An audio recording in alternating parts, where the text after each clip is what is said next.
Hello and welcome to Bioware. Today we're digging up the corpse of Dragon Age Failguard.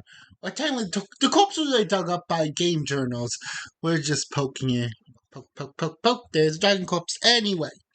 So, if anyone just wants a TDL, this is just a Spark Notes summary of the whole Dragon Age Failguard drama. But essentially, it was a game that was bound to fail because first off, the trailer came out, it didn't feel like Dragon Age. Secondly, a lot of the people came out and attacked gamers.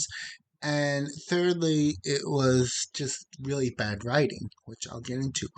But that's just sort of Spark Notes are short. If you want to go check, like, there's so many channels. My channel, I'll link a video up top of essentially one of my things that I was talking about Dragon Age Failguard and my problems with it. But anyways, so we're digging this corpse up again, or well, the game journals are, and they started with, this is what it said.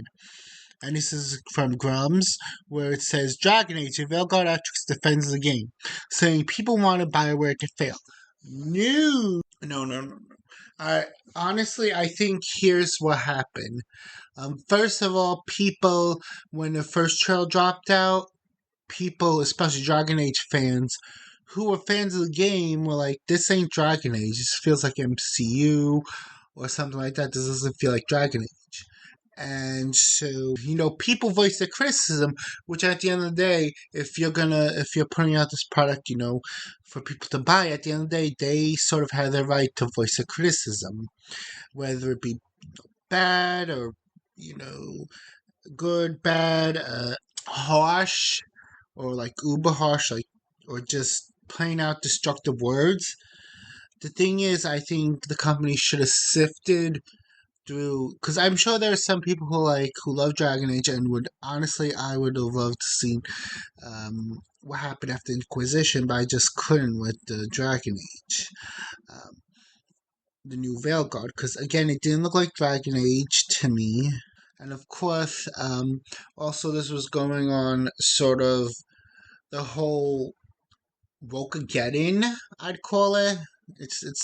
It's a new word I made up, but essentially it was this period in the gaming industry where essentially you got people pushing back at fans saying you're this, you're all the istophobes in the book, you're racist, you're homophobic, you're this, that, and all the other words you could think of. You're with the German man, which, by the way, here's the thing. Also, side note, if you use all those words and you keep using them, you denote their value, especially that last one.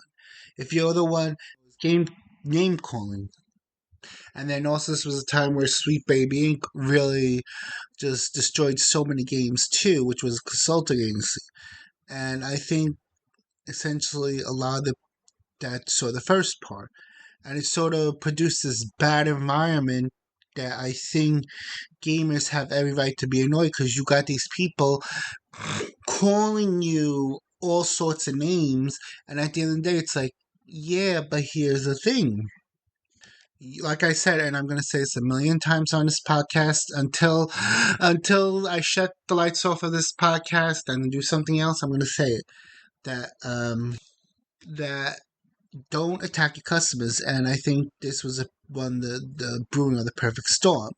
Then it didn't help that there was this sort of, in the game, that there was this really bad bias when it came to the character creator, which there were top surgery scars, which, okay, I'm not really that, I don't really have a problem with that, but the problem is if you have a character top surgery scars, then you can't make a character with big boobs that'll slap you in the face at like triple D. It's sort of like, I wouldn't say very hypocritical, but it's like, okay, and then on top of that, you can make the men all like muscular and stuff, and yeah, nothing wrong with it per se. But the problem is love also unfair inequality. If you're gonna have top surgery scars, men all muscly, then like I said, you gotta have ladies with big chungas. That's that's it. And then also they nerfed the Cornari so much. And this is something that I didn't like with the thing where it's like, oh my god, they really look like Timu versions of WoW Drain. It was that bad. And sort of I think people sort of, voice their opinions, and some not so eloquently, but the people, especially in charge company, blanketed everyone, every single person, as a transphobe, which is like, okay, that's not good in general to make blanket statements about people, but in general about your consumer base. Because, everyone might have a different idea. Like, some people want the sort of Okunori from Dragon Age 2, even, 1. And then there's also the writing, which, if you've seen every YouTube clip out there, there are so many infamous scenes about the non binary one. I want to call it Aqua non binary dinner. That was just. I said so many times that I felt like I wanted to, as a person and a character in the game, like, Miss Kunori Mom, you want me to go in the kitchen and get some lemonade while you and your child talk this out? Because this is getting really awkward. Especially from my understanding of the scene, the mother tried her best to understand Tosh, but Tosh just came up and felt like really written as an entitled brat. Especially that scene, the Timu Draenei and the writing, especially the OG fans being sort of turned off from it. It became a culminating of a perfect storm of people weren't buying it. Like, and they tried hyping numbers up by saying players, which is a new thing in the industry now, where instead of saying sales, they say players, and that's just usually a red flag the game has failed. So yeah, and a person said that it was through people wanted Dragon Age Failguard to fail. I think at first people, if you have criticism, people care about the game. Especially valid criticism, like, why did you nerf the Quinari? Or why does Tosh look like Tosh? Or why is it so poorly written? Like, these are sort of uh, understandable criticisms. So, I think at the end of the day, I think the criticism just turned to mockery because people were sort of apathetic. Because at the end of the day, you've got the people calling. You've got that sentiment that's been in the back burner for years, of just built up by people, by the current heads of the industry, and maybe so the people. So I think Dragon Age Veilguard really fumbled the ball on a series, and it's not even played that much. And then also, the problem is not just sort of the writing and stuff, but this person who made this article also needs to look at the people who run this company, because at the end of the day, really popular franchise in your hands and you botched it, and that's not just the actress's fault. That's the leader's fault too, because at the end of the day, you have, like I said, you have a good franchise. It's very well regarded, very well liked. So be well. But I think once you start hiring the wrong people and sort of taking a step back, because I'll be honest, if I was the head of VA, I'd be like, holy shit. After I saw Veilguard, I'd just be like, holy shit. But it's sort of like a hands-off leadership. It's like, where's the leadership? Like, and this sort of ties into the next point is, this is by Grums, and it says that Dragon Age is by PC Gamer, and Grums retweeted, where it says, Dragon Age creates as EA execs thought Bioware fans would eat whatever slop they were given, since the nerds in the cave would always show up for an RPG because it was RPG.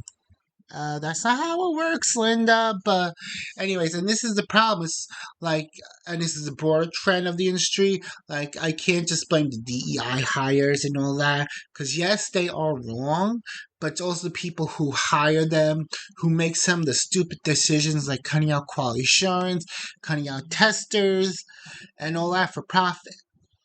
And that's sort of the execs. And I think this is not just with, let's say, gaming, this is with entertainment too, is that they took the people who would go see the movies for granted and not realize that one day they may stop. That's sort of, I think, a broader trend too, where I think these companies' executives don't understand that how the customers think. They just assume they consume product no matter what. Is wrong. I mean, if anything, other industries should show the gaming industry that maybe this ain't the right path. I mean, you got comics, which literally is trying to course correct what they done. Movies that are really well, that have done well, but it's just like I think people are done. No one went to see Snow White. No one went to see any Disney movies, which again, they had a great brand. I mean, last movie I think a lot of people saw was the new Lilo and Stitch. Uh, but this is not just, like I said, not just a gaming industry thing. This is an overarching trend with a lot of industries, and I think they're going to get burned. And the gaming industry, gaming executives should have saw this coming, but sometimes people aren't that smart. I mean, that's what happens when you have nepotistic hires. They didn't fight for the seat. They just got there and, they don't have the skills or the know how to essentially discern what the fuck's going on. And then on top of that, they probably got a bunch of yes men seals that are clapping like, yay, that's a perfect idea. So, anyways, that's what I think.